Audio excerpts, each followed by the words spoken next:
missions around the globe. And we're grateful for organizations such as Lott Carey, which allow and help and empower churches to expand their witness. So we're going to move right along and go ahead and invite him to come and to share with us. And let's thank God also for our male chorus this morning, blessing us. Amen. Usher, you've done an incredible job. If you can let persons in, and you can go ahead and get situated. Amen. But allow me to present to some and introduce to others from the Lott Carey Home and Foreign Missionary Convention, Reverend Dr. David Emmanuel Goatley. Let's give him, receive him. Amen. At this time.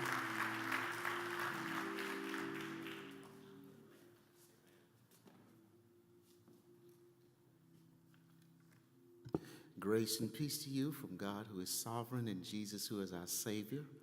It is good to be in the Lord's house with the Lord's people and about the Lord's business one more time. Amen. I'm thankful for Pastor Farrell and for the kind introduction that he's offered. Thankful for his friendship and fellowship in the gospel, and thankful for the witness and the work of the Reader Memorial Baptist Church. I want to also say thank you for many, many years.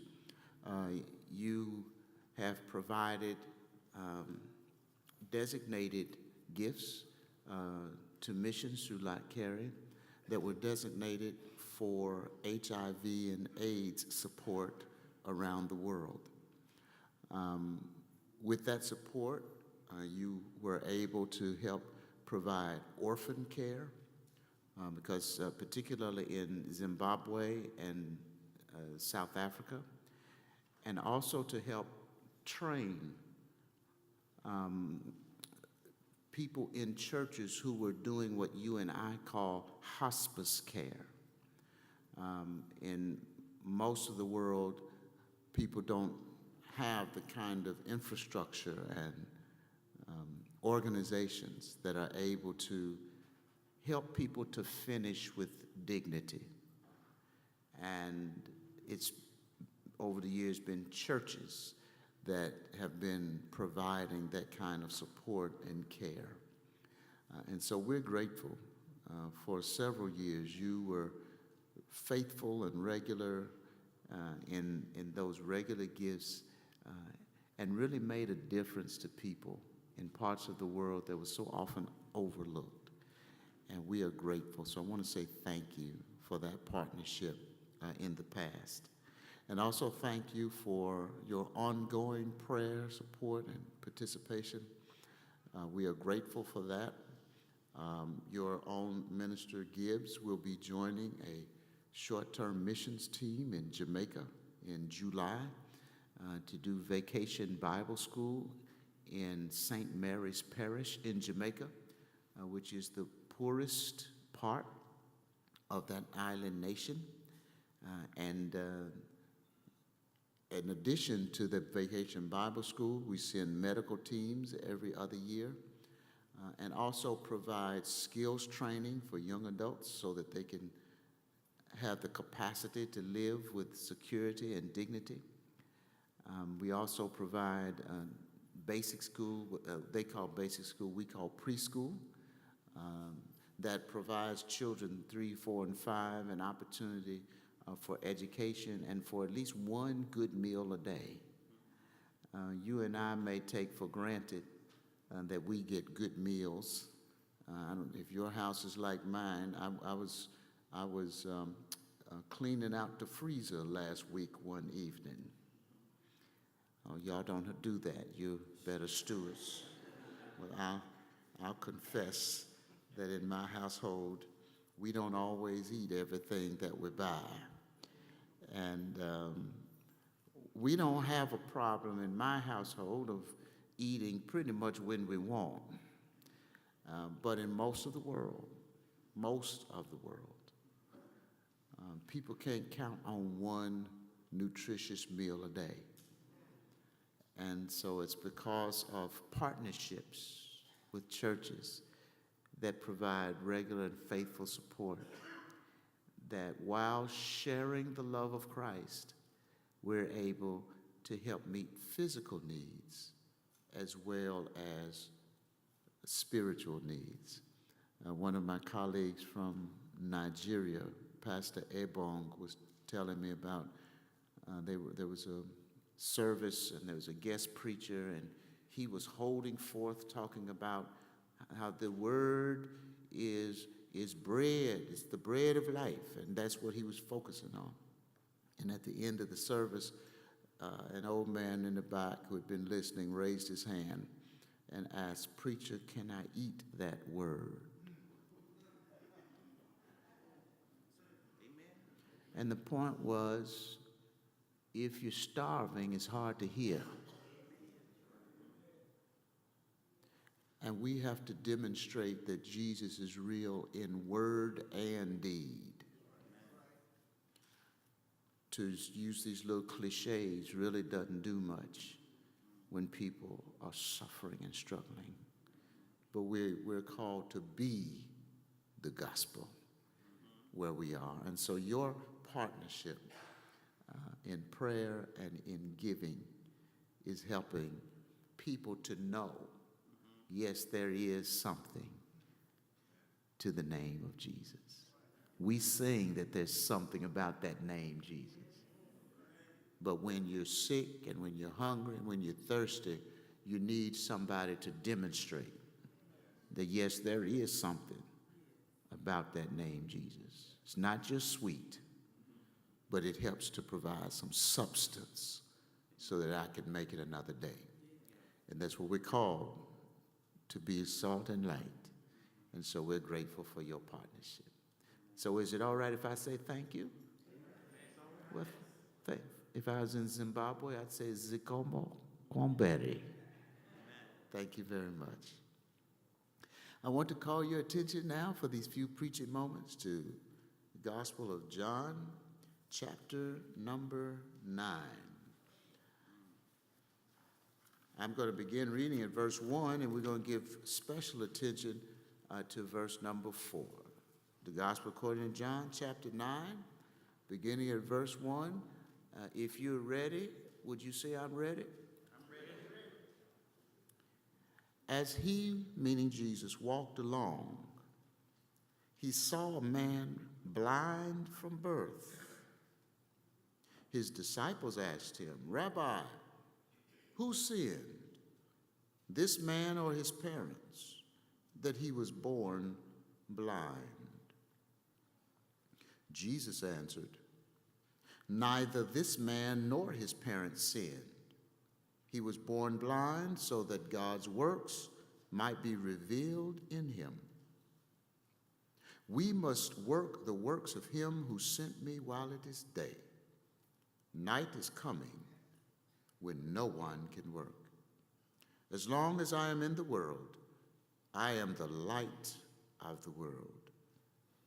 When he had said this, he spat on the ground and made mud with the saliva and spread the mud on the man's eyes, saying to him, "Go, wash in the pool of Siloam," which means sent.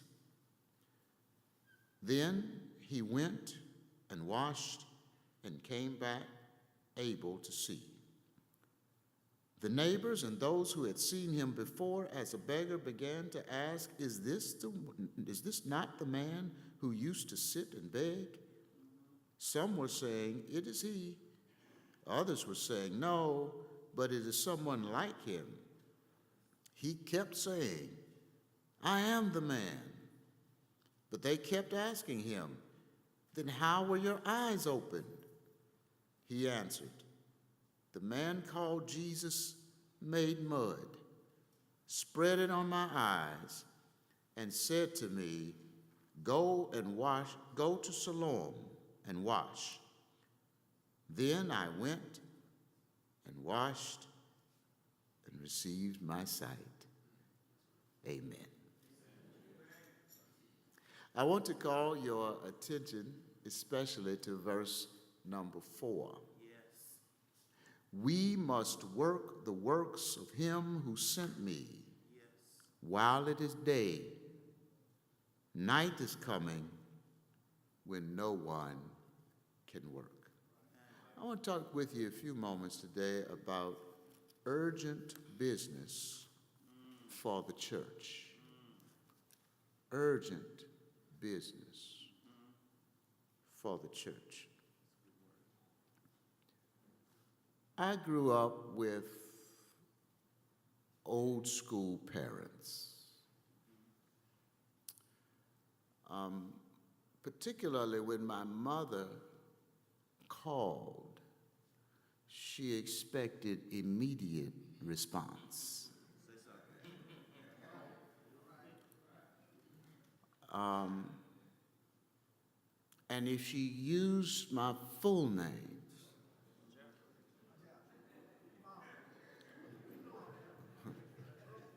some of you had old school parents. When she called your full name, I think that's why, Brother Pastor, that may be why I use my full name. Because I heard it with some regularity. But when she used the full name, there was a different edge to the conversation. And she expected an immediate and complete response. She was trying to communicate that I'm not playing with you, boy. Or in the days when children played outside, we'd be playing in the neighborhood, and if somebody's mother's voice, I don't remember the father's voices, but if somebody's mother's voice called, we'd all say, "Man, your mama's calling." And we could be in the middle of a pickup game, basketball or baseball or football, or just sitting around and having fun. But all of our voices were trained to a mother's call. And even if it wasn't yours, you didn't want your friend to miss it, because when she called from home, then it meant that either dinner was ready, or it was time to come in, or if it was getting late, something was going on. And when your mama called through the neighborhood, that was more effective than a text. A text, I told Pastor Farrell we were running a little late because my phone died last night, and that's what my alarm clock is on my phone, and my phone died, and he and I have been communicating with text. But I know that, so if somebody had texted me, that may or may not work. But when you heard that voice, David, hey man, your mama's calling. And that's all that, hey man, your mama's calling, and then that meant you need to be urgent. You see what I'm talking about? Urgency. And when you were raised by an old school mama, you didn't say, "Well, I'll be there shortly."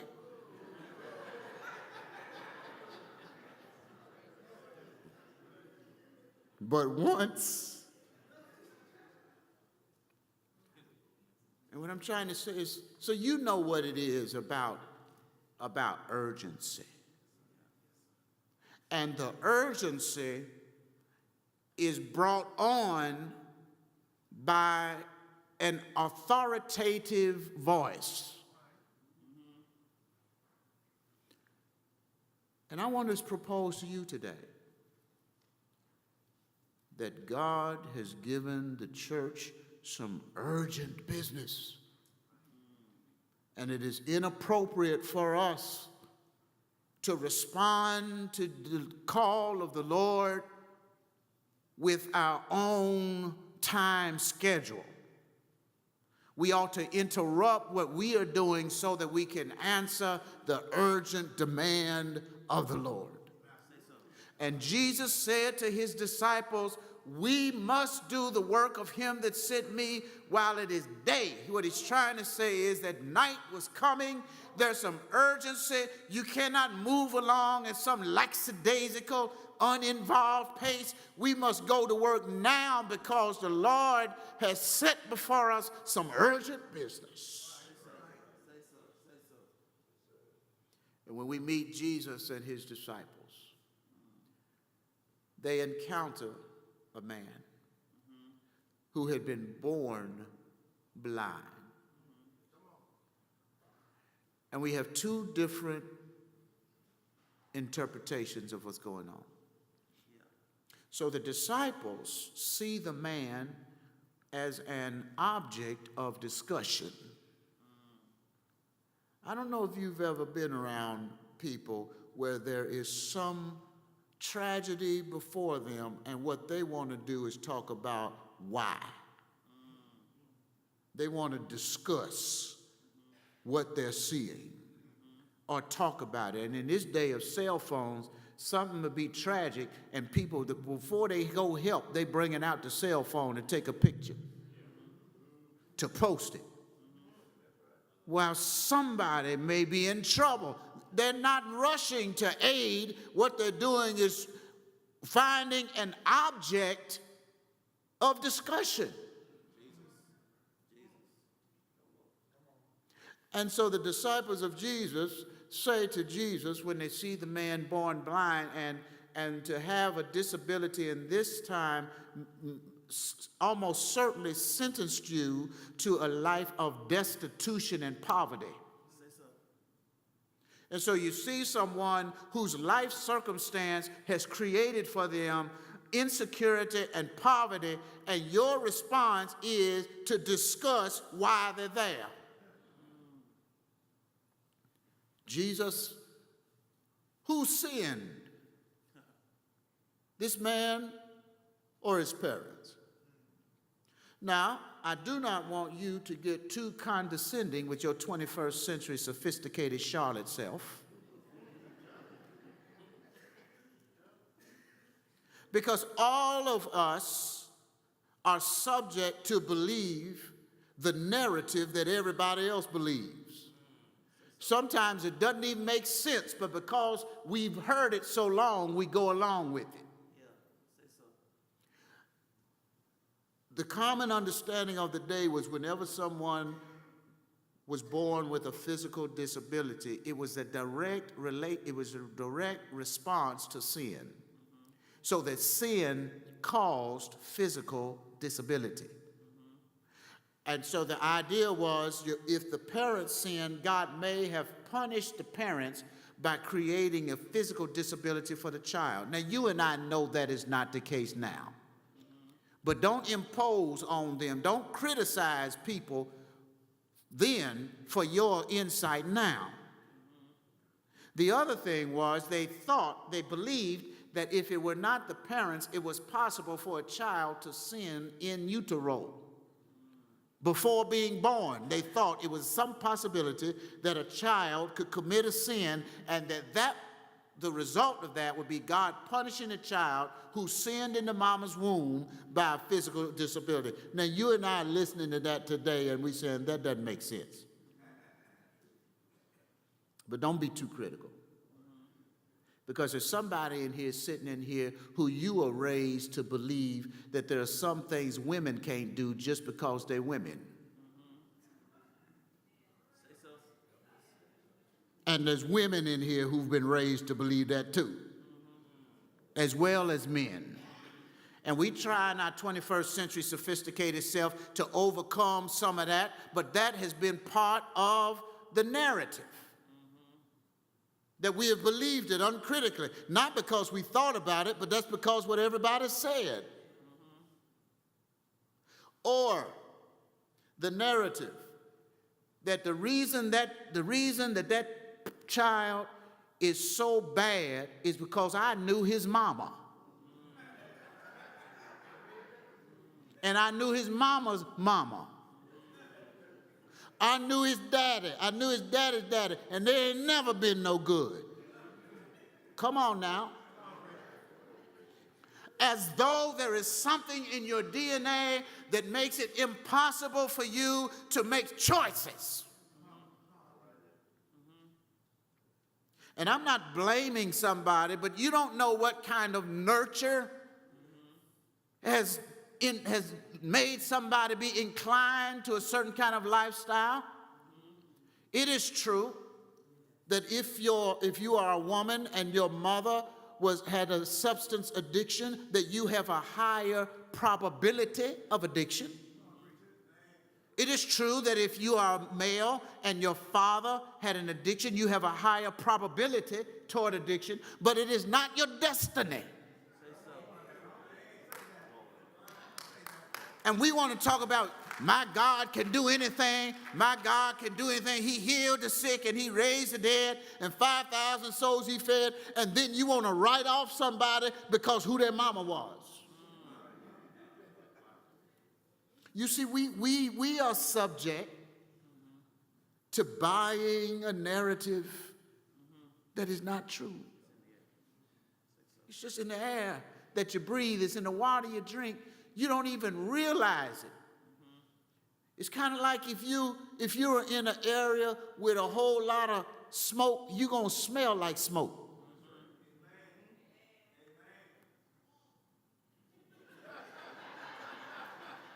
That's why I need all the help I can get.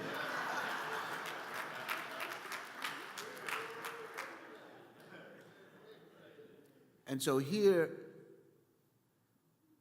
they found an object of discussion. They were looking for somebody to blame.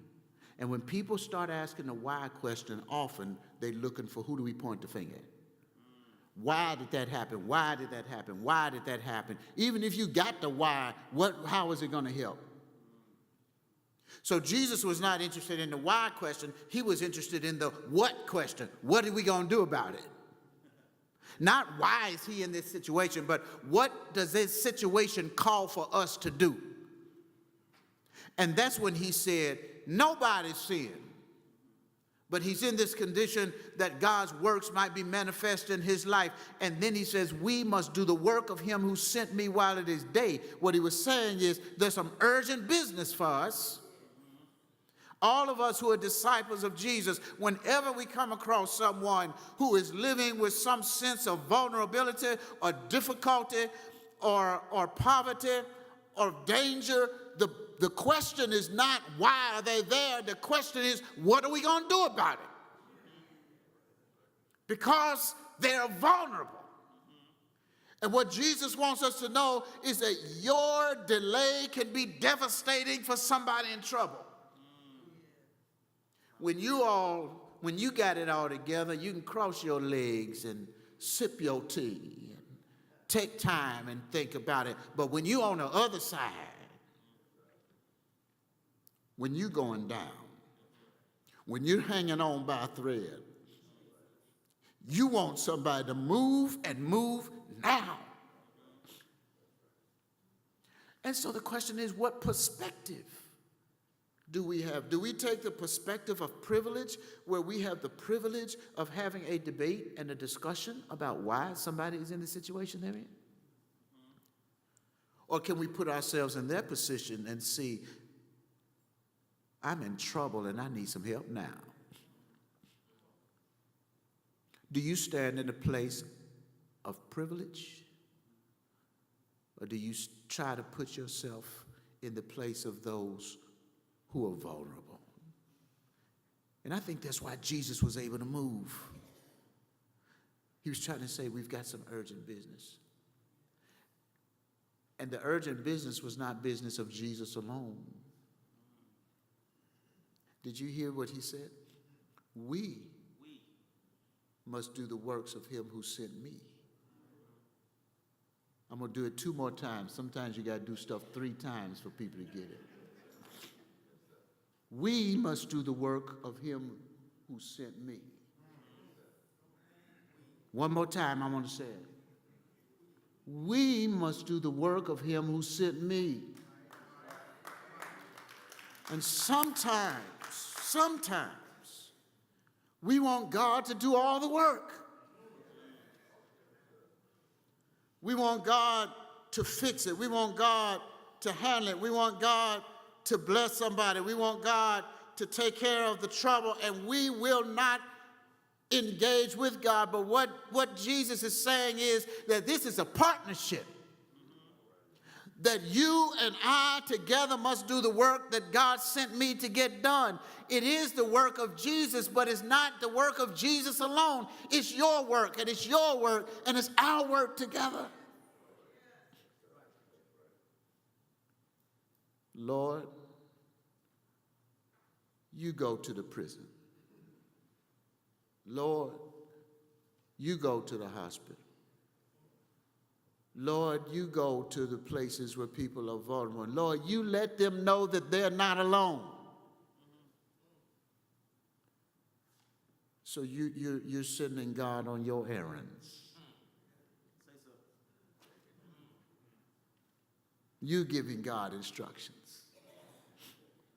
As though God doesn't know what to do. God needs you to give God a work plan.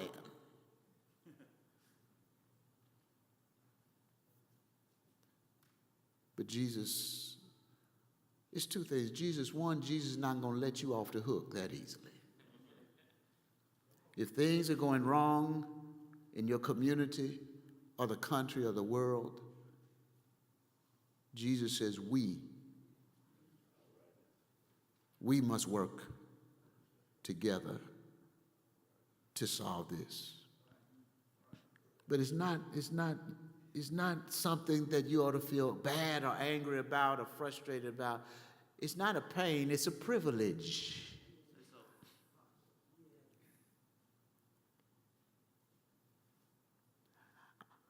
I saw a man that looked like a grandfather who was cutting the grass with a push mower. And his grandson was staying with him. And the grandson loved being with the grandfather. And he was asking, I want to help cut the grass. I want to help cut the grass. And you know, grandmama was making him stay in the house. She said, no, you don't need to be out there. You don't need, because he's cutting the grass and something could come out the side and hurt you. But grandmama went in the back of the house. And the grandson came out the door and said, Granddaddy, can I help you? Now, the boy was too little to push the mower. So what the granddaddy did was put him in front of him and let the boy put his hands on the mower while the grandfather was pushing. Because of the love of the boy for the grandfather, for him it was a privilege to help the grandfather do the yard. Jesus is saying, we must do the works of him who sent me while it's day. And our hope for you is not a pain, but a privilege.